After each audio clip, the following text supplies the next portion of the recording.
কিয়ামতের মাঠ আপনাকে আমি বুঝাতে পারবো না কত জটিল। তবে আব্দুর রাজ্জাক বিন ইউসুফ কিয়ামত এটা একটু টান দিয়ে দেখেন, বিস্তারিত বলা আছে, বোঝা যাবে কিয়ামত কাকে বলে। মুহাম্মদ সাল্লাল্লাহু আলাইহি ওয়াসাল্লাম লাদরি মাই ফলবি, আমি মুহাম্মদ সাল্লাল্লাহু আলাইহি ওয়াসাল্লাম বলছি আমার সাথে কি আচরণ করা হবে তা আমি বলতে পারছি না, আমার যে কি হয় তা আমি নিজেই বুঝি না। ইব্রাহিম আলাইহিস সালাম বলবেন আমার যে কি হয় তা আমি নিজেই বুঝি না। আমার প্রতিপালক রাগ করেছেন এমন পূর্বে কোনোদিন করেননি, ভবিষ্যতে কোনো করবেন না। এর নাম কিয়ামতের মাঠ। বলছিলাম সম্মানিত দিনী ভাই বোন, আপনাকে আমি শোনালাম একটু জাহান্নামের পরিচয়, একটু শোনালাম জাহান্নামীদের পরিচয়।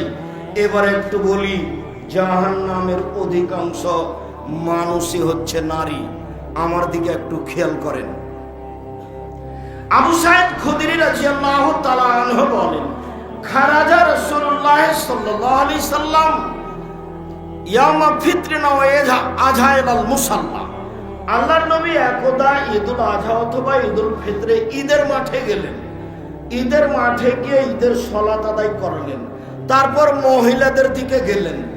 মহিলাদের দিকে গিয়ে বলছেন, শোনো ইয়া মাসারান নিসা তাসাদ্দাকনা ফাইন উরিতুকুন্না আকসারা আহলিন নারে। মহিলারা শোনো, আমি তোমাদেরকে অধিকাংশ জাহান্নামে দেখছি, তোমরা দান করো। জাহান্নাম বলতে নারী আর নারী, জাহান্নাম বলতে নারী আর নারী। জাহান্নামের অধিকাংশ মানুষই হচ্ছে নারী। আল্লাহর নবী কথাটি বলেছিলেন মদিনায়। বলার সাথে সাথে মদিনার মহিলারা রি রি করে উঠল, বলল বেমা ইয়া রাসূলুল্লাহ, আল্লাহর নবী কেন মহিলারা বেশি বেশি জাহান্নামে যাবে কেন? তখন আল্লাহ রাসূল তিনটা কারণ বললেন। এক, তুকসিরনা লানা, তোমরা বেশি বেশি অভিশাপ করো, তোমরা মানুষের বদনাম করো, অপ্রয়োজনীয় কথার পিছনে ছুটে যাও। 1 কেজি চাউল ধার করতে এসেছে এই বাড়ি, তো চাউলের কথা না বলে আগে বলছে চাঁপানগরের ভাষায়, বহু শুনেছ কি, কেন ওর ঘটনা শোনি, বলছে এগুলো বলে। তো ও তখন ওও বাঙালি বলছে কি কি বলো তো কি, বস আগে বলো তো কি, আচ্ছা একটু পরে বলছে, আগে বলো তো কি ঘটনা। দেখেন দুইজনই কেমন, দুইজনই মানুষের বদনাম নিয়ে কেমন লেগে আছে। রাসূল সাল্লাল্লাহু আলাইহি ওয়াসাল্লাম বলছেন, তোমরা মানুষের বদনাম করো, অভিশাপ করো, সেই জন্য যাওয়া। 2, তাকফুরুনা লাশিরা, স্বামীকে মেনে চলো না, সেই জন্য জাহান্নামে যাওয়া।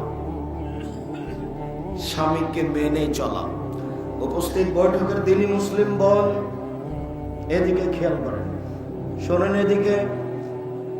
একবার বলেছি, নিষেধ করেছি কথা বলবেন না, আবার কথা বলছেন কেন? এত বলার পরে আপনার একটু ইতস্ত বোধ হয় না? কথা বলছেন কেন? আল্লাহ নবী বলছেন মহিলারা 4টা কাজ করলে জান্নাতে চলে যাবে। 4টা কাজ করলে জান্নাত। আব্দুর রাজ্জাক সাহেব, আপনি যে এখনই বললেন জাহান্নামে বলতে নারী আর নারী, হ্যাঁ এই কথা ঠিক। জাহান্নাম বলতে নারী আর নারী, এ কথাই ঠিক। জাহান্নাম বলতে নারী আর নারী, এ কথাই ঠিক। তারপরে আল্লাহ রাসূল বলছেন 4টে কাজ করলেও জান্নাতে চলে যাবে। দেখেন এক জায়গাতে ঠেকে যাবেন। 1, 5 ওয়াক্ত সালাত। 2, রমজান মাসে রোজা। 3, জেনায় লিপ্ত না হওয়া। 4, স্বামীকে মেনে চলা।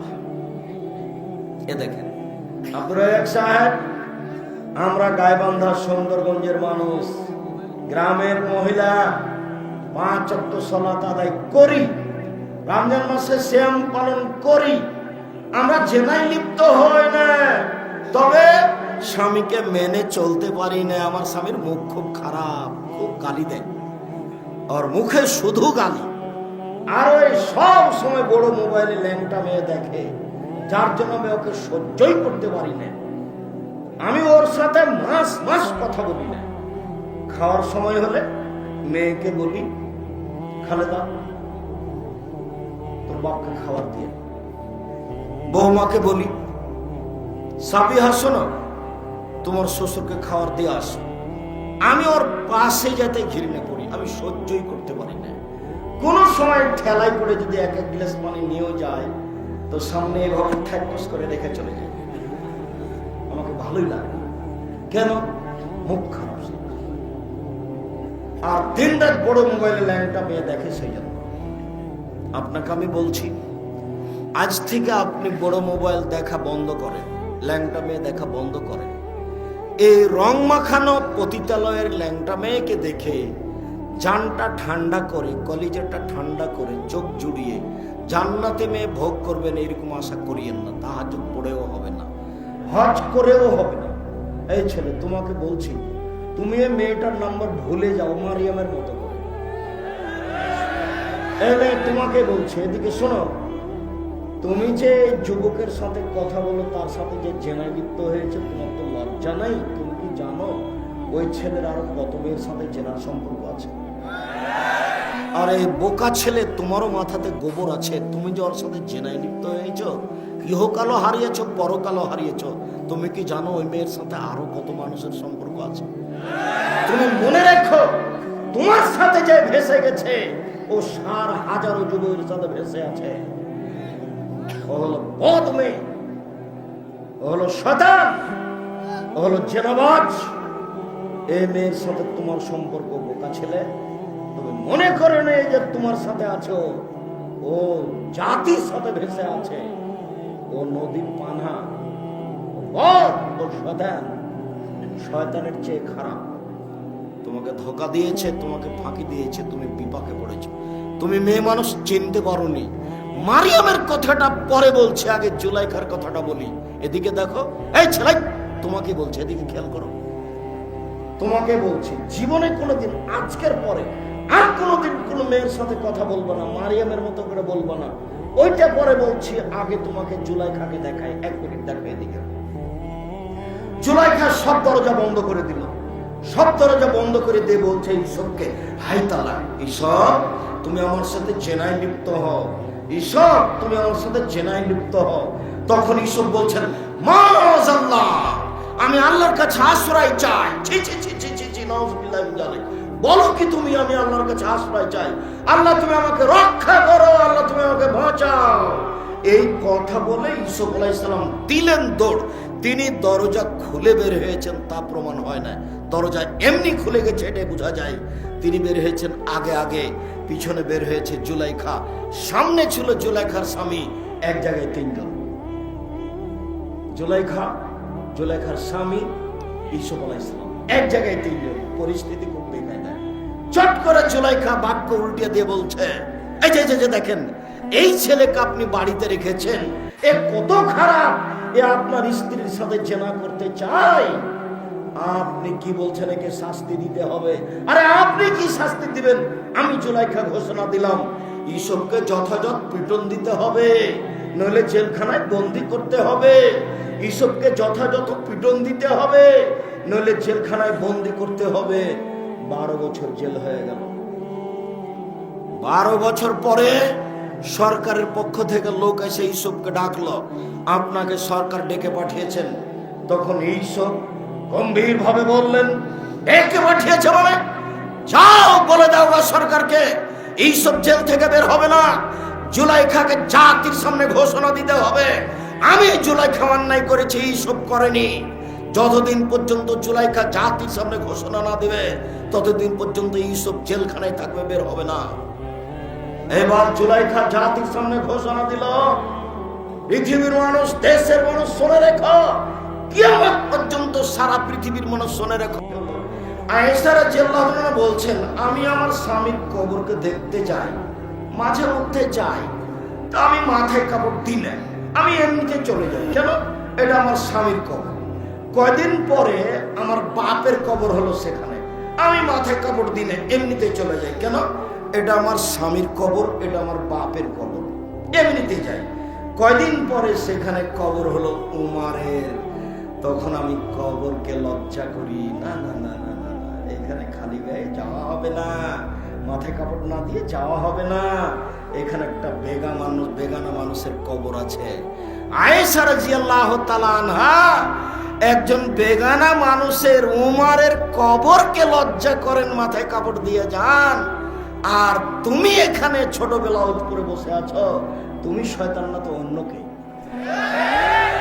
আরে মেঘ, তুমি যে মাথায় কাপড় না দিয়ে শীতের দিনে বসে আছো এক পাঞ্জা চুল নিয়ে, ক্লাস 10-এ পড়ে, এটা তোমার মা নয়, এটা তোমার খালা। ওই যে সেদিন বলে গেছে, এটা তোমার মা নয়, এটা তোমার খালা, মানে এটা সৎ মা। এটা অসম্ভব হতে পারে না। এটা তোমার মা নয়, এটা তোমার খালা, নাহলে এটা সৎ মা। মা কাকে বলে? এই ছেলে, মা কাকে বলে? যার 4টে জিনিস আছে সে হলো মা। এক, যে মেয়েকে শিষ্টাচার শিখাতে পারে। 2, যে মেয়েকে বিদ্যা শিখাতে পারে। 3, যে মেয়েকে সাজগোজ করে পরিপাটি করে রাখতে পারে। 4, যে মেয়েকে পাহারা দিতে পারে। তোমার বোন, তোমার কথাই বলছি, তোমার বোন ক্লাস 10-এ পড়ে, এখন তোমার মার পাশে দাঁড়িয়ে আছে। তোমার মা নাকি পাহারাদার। কি পাহারা দেয়? তোমার মা কি পাহারা দেয়? তোমার মতে নির্বাচনে ভোটে দাঁড়িয়েছে, সবাইকে ডাকে, আসেন ভাই আসেন, চা খেয়ে যান। তোমার মা এখন ফ্রি হয়ে গেছে। এই তো তোমাদের জীবন। জীবন হচ্ছে গরু ছাগলের মতো, পশু প্রাণীর মতো।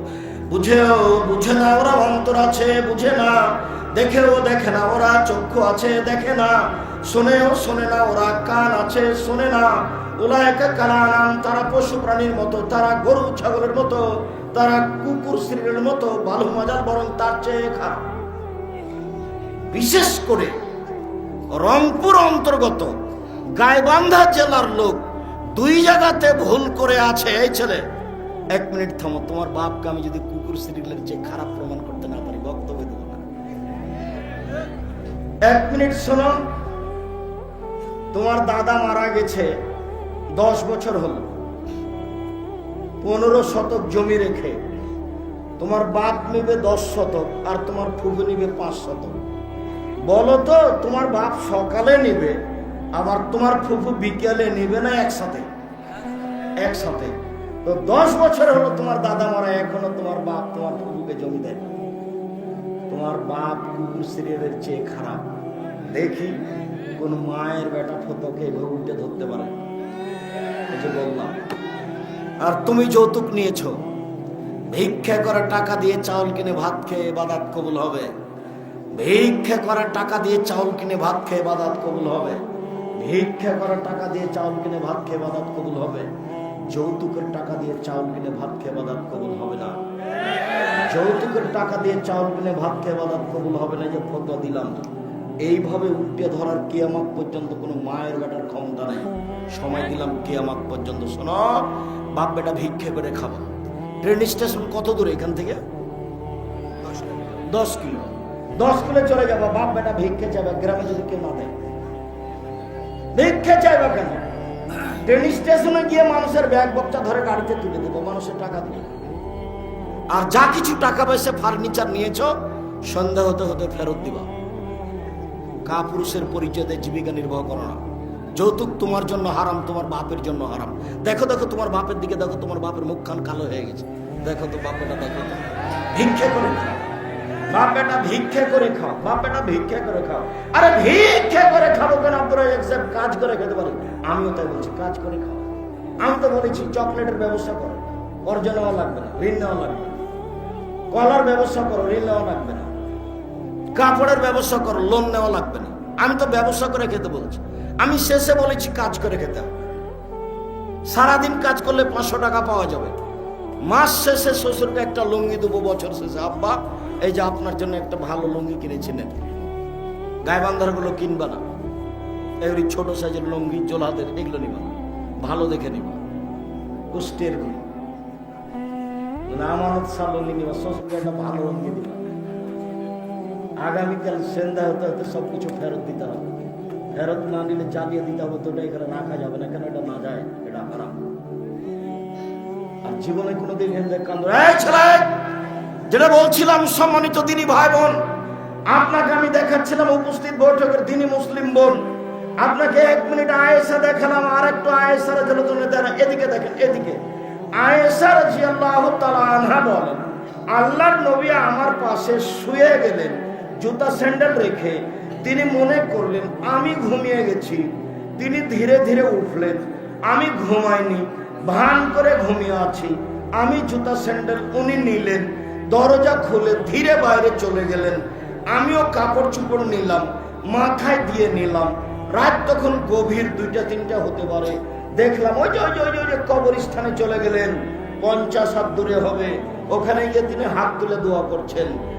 আমিও সেদিকে আগিয়ে গেলাম। ওই যে একবার, দুইবার, তিনবার তিনি হাত তুলে দোয়া করছেন।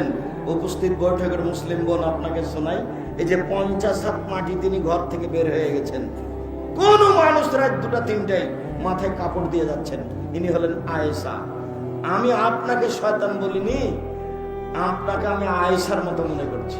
এদিকে দেখেন, সাফওয়ান ইবনে মুআত্তাল বলছেন যে আমরা তো এক যুদ্ধে গেছিলাম, আমাকে শেষে যেতে হবে বলা হয়েছে। তো আয়েশা বলছেন আমি টয়লেটে গেছিলাম, ঘুরে এসে দেখছি গলায় হার নাই। কি রে, হারটা আমার হারালো কোথায়? আমি তাড়াহুড়া করে যেখানে পায়খানা করেছিলাম সেখানে গেলাম। সেখানে খুঁজতে খুঁজতে দেরি হলো, এসে দেখছি কোনো মানুষ নাই, সবাই চলে গেছে। আমি যে হাওদা পালকির মধ্যে থাকি, আমি তো হালকা পাতলা মেয়ে, আমার বয়স কম। ওরা আমার হাওদাটা উঠিয়ে উল্টে তুলে দিয়েছে। ওরা বুঝতে পারেনি আমি আছি কিনা, ওরা তো চলে গেছে। আমি এখন ভাবলাম কি করি, আমি এখানে থেকে যাই। ওরা যখন আমাকে পাবে না তখন খুঁজে আসবে। এবার সকাল হয়ে এসেছে। দূর থেকে সাফওয়ান ইবনে মুআত্তাল বলছেন ইন্না লিল্লাহি ওয়া ইন্না ইলাইহি রাজিউন। শব্দ পাওয়ার সাথে সাথে মুখটা ছিল আমি বন্ধ করে দিলাম। এই মেয়ে শোনো, আমি শব্দটা পাওয়ার সাথে সাথে কি করলাম? মুখটা ঢেকে দিলাম। বোঝা যায় না মনে হয়। এক, বেগানা পুরুষের স্বামীকে লজ্জা, বেগানা পুরুষের কবরকে লজ্জা করেন। বোঝা যায় না মনে হয় কথা। 2, রাত 2টা-3টায় 50 হাত বাইরে যাচ্ছেন, ঘর থেকে বের হয়ে মাথায় কাপড় দিয়ে যাচ্ছেন। 3, মুখটা খোলা ছিল, শব্দ পাওয়ার সাথে সাথে মুখ ঢেকে দিলেন। ইনি আয়েশা। আপনাকে আমি আয়েশার মতো মনে করি, আপনাকে আমি গালি দিব কেন? আপনার পাশে যে কোনো মহিলা বসে আছে, ছোটবেলা উপরে পেট দেখাচ্ছে, এ হলো শয়তান। আর পাশে একটা মেয়ে ক্লাস 10-এ পড়ে, মাথায় কাপড় না দিয়ে দাঁড়িয়ে আছে, ওর মা নাই, ওর বাপও নাই। দেখি কোন ছেলে তার বাপ প্রমাণ করতে পারে। এই ছেলে, তোমাকেও সময় দিলাম, তুমি তোমার বাপকে প্রমাণ করবে, কেমনে করো। আর তোমার মাকে তুমি প্রমাণ করবে, কেমনে করো। আমি বলছি এটা তোমার মা না, এটা তোমার খালা। আমি বলছি এটা তোমার মা না, এটা তোমার সৎ মা। সব করাতে পারলে মা হওয়া যায় না, দুধ খাওয়াতে পারলে মা হওয়া যায় না। নীতির নাম মা। যে নীতি পালন করতে পারে সে হলো মা। যে বেটিকে কন্ট্রোল করতে পারে সে হলো মা। যে নিজেকে হেফাজত করতে পারে সে হলো মা। সম্মানিত দিনী ভাই বোন, এই ছেলে, এবার তোমাকে 1 মিনিট মারিয়ামকে দেখায়। এদিকে দেখো, জিন্দেগিতে আর কোনোদিন তোমার মোবাইলের জন্য আর কোনো মেয়ের নাম্বার না থাকে। মারিয়ামকে এসে জিবরাইল বলছেন আপনার একটা সন্তান হবে। তখন জিবরাইল বলছেন বলেন কি? মারিয়াম বলছেন বলেন কি? আরে আমার বিবাহ হয়নি, আমি ব্যভিচারিণী নই, আমার সন্তান হবে কি করে? আমার বিবাহ হয়নি, আমি ব্যভিচারিণী নই, আমার সন্তান হবে কি করে? এরপরে কয়দিন পরে সন্তান হয়েই গেল। যখন সন্তান হয়ে গেল তখন মারিয়াম বলছে ওরে আমার আফসোস, ওরে আমার দুঃখ, ওরে আমার আফসোস, ওরে আমার দুঃখ। আমি বাচ্চাকে জাতির সামনে কেমনে পেশ করব? সবাই বলবে ছি ছি ছি ছি ছি ছি। মারিয়াম বাইতুল মুকাদ্দাসে মসজিদে থাকে, ঝাড়ু দেওয়ার নাম দিয়ে জেনা করে জারদ সন্তান নিয়ে এসেছে। ছি ছি ছি ছি ছি ছি।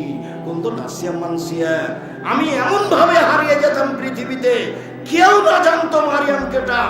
আমি জাতির অন্তর থেকে এমন ভাবে হারিয়ে যেতে চাই, কেউ না জানে মারিয়াম কেটা। আমি এভাবে হারিয়ে যাই, আমি কেমনে জবাব দিব?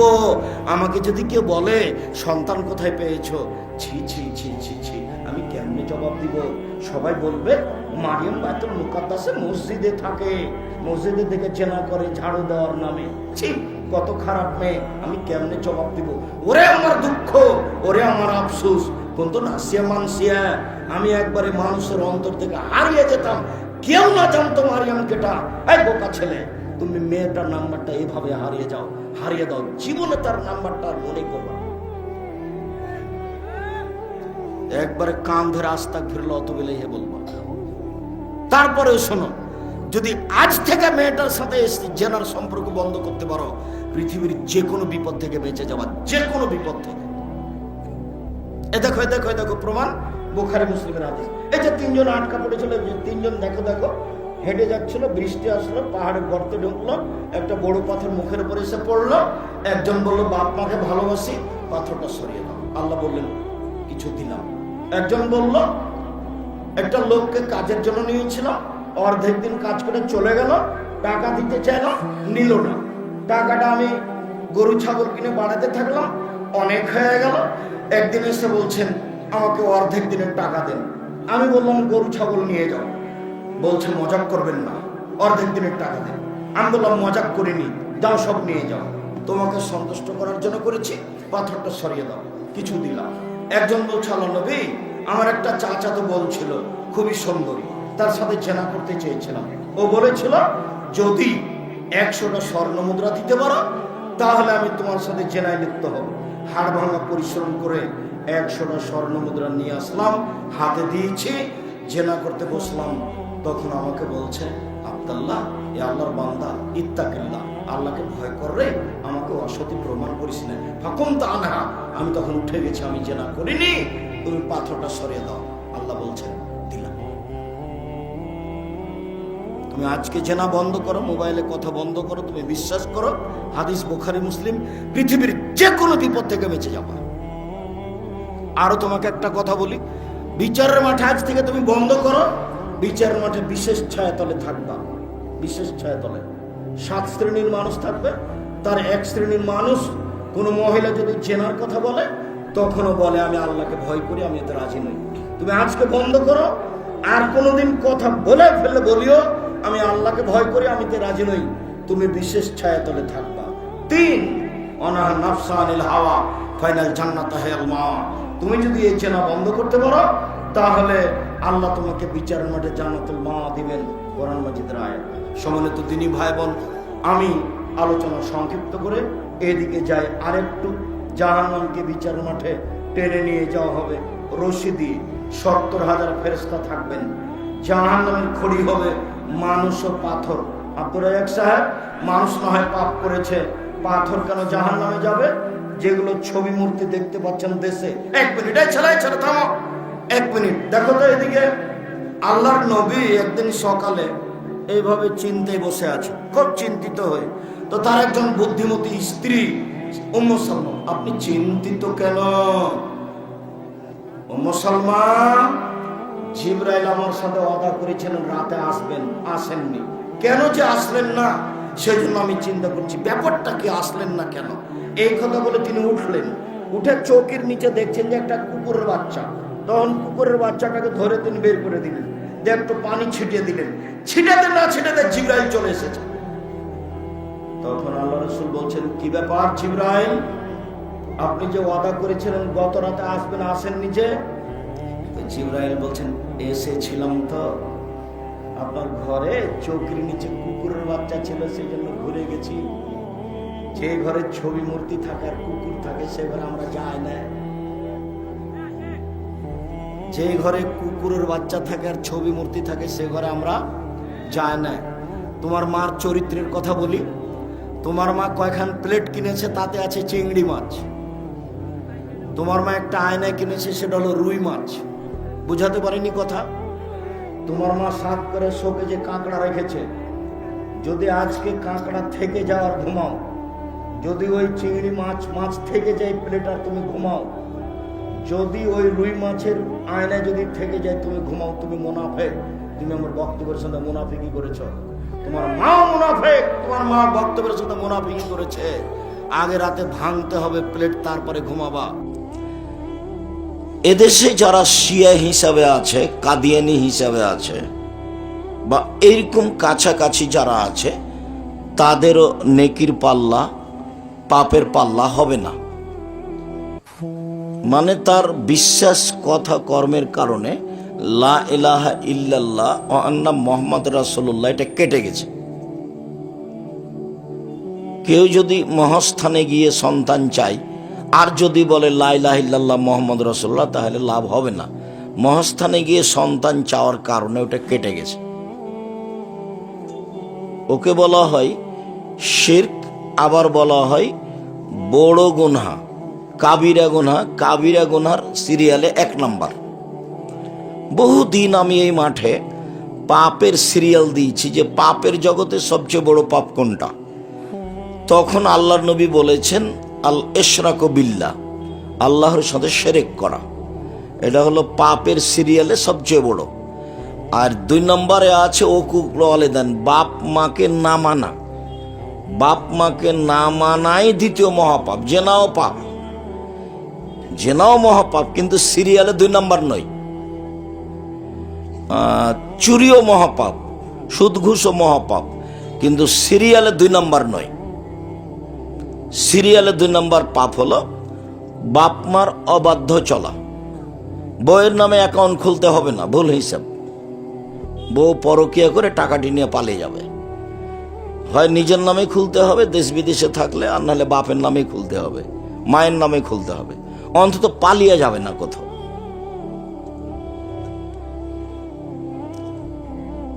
তো তৃতীয় পাপ হিসেবে আল্লাহ রাসূল বলেছেন মিথ্যা সাক্ষী দেওয়া। বগুড়া জেলে 20-30 বছর থেকে বহু মানুষ আছে, ও নিজেও জানে না আমি কেন জেলে। সাক্ষী দিয়েছে এভাবে যে আমি নিজ চোখে দেখেছি তাকে মারতে, অথচ যাকে মারতে দেখেছে বলছে ও সেদিন বগুড়ায় ছিল না। এর নাম মিথ্যা সাক্ষী। তো মিথ্যা সাক্ষী খুব ঘৃণিত কাজ, যার কারণে সিরিয়ালেও 3 নম্বর পাপ বলে আমাদের নবী মুহাম্মদ সাল্লাল্লাহু আলাইহি ওয়াসাল্লাম ঘোষণা দিয়েছে। তো যেটা বলছিলাম সেটা হলো এই, যারা বড় পাপ শিরক বড় করে করেছে তাদেরও পাপ নাকি বিচারের মাঠে ওজন হবে না। তো তাদের জাহান্নামের বিষয়টি কি হবে? তখন আল্লাহ বললেন যে ইউরাফু বিসিমাহিম, তাদের মুখমণ্ডল দেখে তাদের চিনা যাবে। ওয়ায়ুখাজু বিন-নাওয়াসি ওয়াল আকদাম, তার পা এবং মাথার সম্মুখ ভাগ ধরে তাকে জাহান্নামে নিক্ষেপ করা হবে ওজন ছাড়াই। পাপ নেকির ওজন ছাড়াই। তাহলে ইহুদি, খ্রিস্টান, হিন্দু, কাদিয়ানি, শিয়া, এই ধরনের আরো যত আছে যারা কবর সংক্রান্ত পাপ করে ধর্মচ্যুত হয়েছে, এদের ওজন হবে না পাপ নেকি। পাপ নেকি ওজন হবে, এটাই চূড়ান্ত। এই মর্মে একটি আয়াত বলে আমরা আমাদের আলোচনায় থাকি। আল্লাহ তাআলা বলেন ফাম্মা মান সাকুলাত মাওয়াজিনুহু ফাহুয়া ফি শাতির রাদিয়া, বিচারের মাঠে যার নেকির পাল্লা ভারী হবে তার থাকার জায়গা হবে অতীব গভীর, অতীব সুখ স্বাচ্ছন্দ্যময় জান্নাত। ওয়াম্মা মান খাফফাত মাওয়াজিনুহু ফাউম্মুহু হাবিয়া, আর যার নেকির পাল্লা হালকা হয়ে যাবে তার থাকার জায়গা হবে অতীব গভীর গহ্বর জাহান্নাম, হাবিয়া। ওমা আদরাকা মা হিয়া, মুহাম্মদ সাল্লাল্লাহু আলাইহি ওয়াসাল্লাম আপনি কি বলতে পারেন হাবিয়া নামক জাহান্নামটি কি? এইটার পরিচয় কি আপনার জানা আছে? এরপরে আল্লাহর রাসূল বলছে, আল্লাহ তাআলা বলছেন নারুন হামিয়া, তা হচ্ছে জ্বলন্ত উত্তপ্ত আগুন। নেকির পাল্লা যদি হালকা হয়ে যায় তাহলে থাকার জায়গা হলো হাবিয়া, আর যদি নেকির পাল্লা ভারী হয়ে যায় তাহলে থাকার জায়গা হলো জান্নাতুল মাওয়া। অত্র আয়াতে বোঝা যায় যে মানুষের পাপ নেকি ওজন হবে। তাহলে এবার আমরা আমাদের আলোচনায় ফিরে যাই। আজকের আলোচনার সূচনাতে বলতে চাচ্ছি যে সালাত আদায় করলে নেকি হয়, তবে দাঁড়ি পাল্লায় এই নেকি সবচেয়ে ভারী নয়।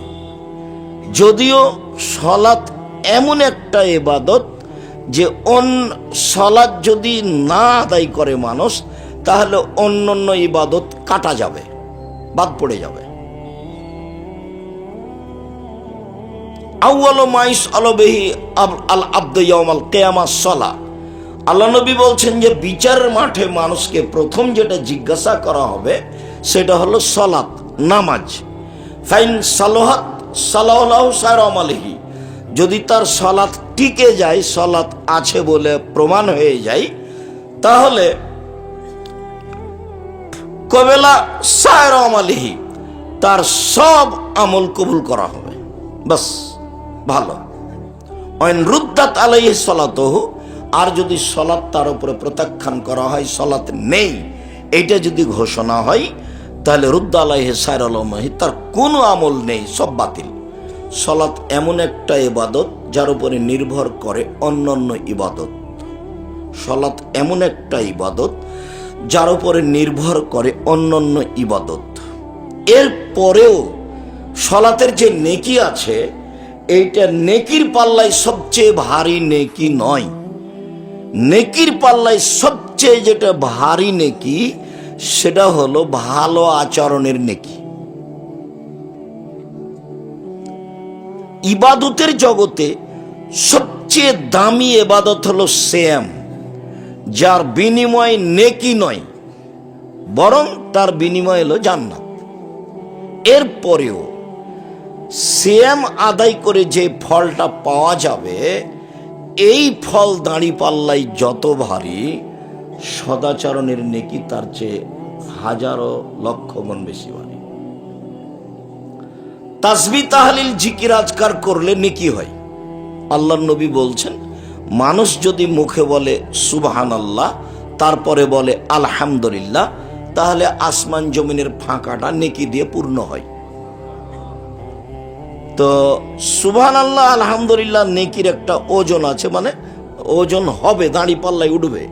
তো এই নেকি যত ভারী, ভালো আচরণের নেকি এর চেয়ে হাজারো গুণ বেশি ভারী। ভালো আচরণ কি জিনিস? আল্লাহ নবী বলেছেন, হজ করলে লোকটা হয়ে যায় সেই দিনের মতো যেদিন তার মাতাকে জন্ম দিয়েছে, মানে নিষ্পাপ হয়ে যায়।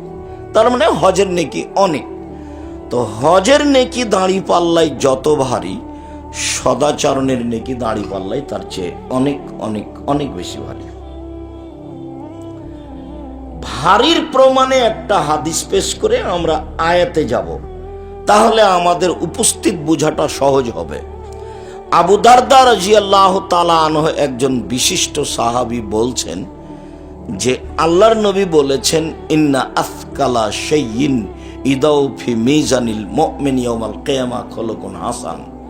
বিচারের মাঠে মোমেন পুরুষ নারীর নেকির পাল্লায় সবচেয়ে যেটা ভারী নেকি রাখা হবে, সেটা হলো সদাচরণ। মনে থাকবে না মনে হয়? আবার বলি, আল্লাহর নবী বললেন যে বিচারের মাঠে মোমেন পুরুষ নারীর নেকির পাল্লা, একটা হলো পাপের পাল্লা, আর একটা হলো নেকির পাল্লা, পুণ্যের পাল্লা। তো পুণ্যের পাল্লাতে যেটা সবচেয়ে ভারী নেকি রাখা হবে, সেইটা হলো মানুষ যে মানুষের সাথে ভালো আচরণ করে, এতে যে নেকি পায়, সে নেকিটার ওজন হবে সবচেয়ে ভারী। এ কথা মুহাম্মদ সাল্লাল্লাহু আলাইহি সাল্লাম বলেন। ভারী উল্লেখ করতে গিয়ে তিনি 10-5 ভারী বলেননি, হাজারো লাখো গুণ বেশি ভারী। মানে ওই শব্দটাকে বলে ইসিম তাবজিল, যেটা আপনারা বুঝতে পারবেন না। এইভাবে দেয়, এটা মিস করে খাওয়ার উপযুক্ত পানি দিতে হবে। কি তোমরা কি বুঝো না নাকি? বলছিলাম যে আমরা একটা হাদিস পেশ করলাম, যা রাসূল সাল্লাল্লাহু আলাইহি সাল্লাম বলেছেন যে নেকির পাল্লায় মোমেন পুরুষ নারীর সবচেয়ে ভারী নেকি হলো সদাচরণের নেকি। তো সদাচরণ কি জিনিস? ভালো কথার নাম সদাচরণ, ভালো কর্মের নাম সদাচরণ। লোকে বলে লোকটার স্বভাব ভালো, এই যে ভালো আচরণ। লোকে বলে যে লোকটার চালচলন ভালো, এভাবে বলে না মানুষে? তো এটাই হলো নেকির কাজ, এটাই। এখানে আর একটা কথা বলে আমরা আমাদের আলোচনায় ধারাবাহিকভাবে আগাই। নেকির পাল্লায় সবচেয়ে ভারী নেকি নয়, তবে ভারী নেকির আর একটা আমল আছে, সেইটা হলো আবু হুরায়রা রাদিয়াল্লাহু তাআলা আনহু বলেন, রাসূল সাল্লাল্লাহু আলাইহি সাল্লাম বলেছেন, কালেমাতানে, দুইটি বাক্য, ইবাদতের দুইটা বাক্য, খাফিফাতানে আলাল লিসানে, মুখে উচ্চারণে হালকা, ওটা কিন্তু ইবাদত, মানে পড়তেই হালকা। আবার পড়ার জন্য অজু লাগে না। একটা ইবাদত করতে অজু লাগে, করতেই হবে। বলেন তো সে ইবাদতটা কি? সালাত, নামাজ, সালাত। ও আপনি অজু ছাড়া করতে পারবেন না। আরেকটা ইবাদত আছে, ওটা খুব দামি ইবাদত, কিন্তু অজু লাগে না। কি সেটা? হজ। হজ দামি ইবাদত, হজ নয়, দামি ইবাদত। সেম রোজা, সেম। আর আরেকটা ইবাদত আছে, তাতে টাকা খরচ হয়। বলেন তো সেটা কি? সেটা হলো হজ। ইবাদত করতে টাকা লাগে, আজীব ইবাদত। ইবাদত করতে টাকা লাগে। তো এই যে আমি দুইটা বাক্য বলবো, এতে পড়তেও ভারী নয়, অজুও লাগে না, টাকাও খরচ হয় না। এক। দুই, হাবিবাতান ইলার রহমানে, বাক্য দুটি রহমানের কাছে প্রিয়, অতীব প্রিয়। সাকিলাতানে ফিল মিজানে, আর বিচার মাঠে দাঁড়ি পাল্লায় এই বাক্য দুটি ওজনে ভারী। সেটা হলো সুবহানাল্লাহি ওয়া বিহামদিহি, সুবহানাল্লাহিল আযীম। কোনো বার নেই, যার যা মনে লাগে, যে যেমন পারে সে তেমন বলে নিবে। বলছে যে ফাঁকা পেয়েছিল, কেউ দেখেনি, জিনিস যা পেয়েছে একবারে ব্যাগ ভর্তি করে নিয়েছে। তো ফাঁকা পেয়েছেন, আপনি ব্যাগ ভর্তি করে নেন। সেটা কি? সুবহানাল্লাহি ওয়া বিহামদিহি, সুবহানাল্লাহিল আযীম। কেউ যে সহজে ব্যাগ ভর্তি করতে চায় না, এ কথা ঠিক নয়। কেউ ব্যাগ ভর্তি করতে চায় না, এ কথা ঠিক নয়। বহু মানুষ করছে, আমি আর আপনি ফাঁকে আছি। বহু মানুষ পৃথিবীতে করছে, আমি আর আপনি ফাঁকে আছি। আমি করি নাই, সেই জন্য পৃথিবীতে কেউ করে না, এই হিসাব ভুল। এই কথাটা আবার বলেনি। সেইটা হলো এই যে নেকির পাল্লায় ভারী হিসাবে আর একটা ইবাদত আসবে নেকির পাল্লাতে। সেই ইবাদতটা হলো সুবহানাল্লাহি ওয়া বিহামদিহি, সুবহানাল্লাহিল আযীম। এটা ইবাদত, ভারী নেকির ইবাদত। এবার আমরা কোরআন মাজিদ থেকে দেখাই সদাচরণের কথা। আল্লাহ তাআলা বলেন, ইদফা বিল্লাতি হিয়া আহসান ফাইদাল্লাযী বাইনাকা ওয়া বাইনাহু আদাওয়া কান্নাহু ওয়ালিয়ুন হামিম। মুহাম্মদ সাল্লাল্লাহু আলাইহি সাল্লাম, মানুষের সাথে চলতে ফিরতে আপনি যখন প্রতি উত্তর দিবেন, তখন আপনারটা তার চেয়ে ভালো হতে হবে। এটা আদেশ। এই ছেলে, যারা দাঁড়িয়ে এইসব মেশিন যন্ত্রপাতি ঠিক করছে, তারা কি সবসময় দাঁড়িয়েই থাকবে? তো তুমি এত চিল্লাচিল্লি করছো কেন? ভদ্রতা কাকে বলে? ধৈর্য কাকে বলে? ধৈর্য কি ঘোড়ার ডিম? আমি আব্দুর রাজ্জাক বিন ইউসুফ, এদেশের শতকরা 95 জন মানুষ মাযহাব মেনে চলে। যাদের সামনে কথা বলার আমাদের বাস্তবে কোনো সুযোগ নেই, কিন্তু যন্ত্রের সাহায্যে আমরা তাদের ঘরের ভিতরে আছি। যার কারণে পৃথিবীর লাখো কোটি মানুষ আমাদেরকে জানে। পৃথিবীর যে দেশেই যায় না কেন, সৌদি হোক, কাতার হোক, কুয়েত হোক, বাহরাইন হোক, মালয়েশিয়া হোক, মিশর হোক, দুবাই হোক, ওমান হোক, লন্ডন হোক, যখন যে দেশে গেছি, তখন সে দেশে মানুষ মনে হচ্ছে আমার চেয়ে পৃথিবী তার কাছে প্রিয় ভালো মানুষ কেউ নেই। তো আমার সামনে বসে কোনোদিন বক্তব্য শোনেনি, আমার সামনে আজও কেউ ছবি ধরতে পারে না। এক সময় এগুলো আমার সামনে খাড়ো করে রাখবে, এরকম পরিবেশ ছিল না। যখন আমি বুঝতে পারলাম এর উপকার, তখন আমি বলেছি, তোমরা ভালো যন্ত্র নিয়ে সামনে আসো। যার ফল খুব ভালো বুঝতে পারা যায়। ওমান গেছি, তো সন্দীপের এক ছেলে, তার নাম হাবিব, ও বলছে যে আপনি আসবেন বলে আমার গাড়িটা 4 দিনের জন্য আপনার নামে অক্ষ করেছি। 4 দিন এই গাড়িতে কোনো ইনকাম করব না। আমার গাড়িটা 4 বছর হলো শোরুম থেকে বের করা, এখন কেউ যদি গাড়িতে উঠে যদি না বলে যে আজকেই শোরুম থেকে গাড়ি বের করেছো না কি, এই কথা যদি না বলে, আমি হাবিব গাড়ি চালাবো না। তার মানে গাড়ির যত্ন, তার মানে ও কি করে, গাড়ির যত্ন নেই, ঝকঝকে আছে।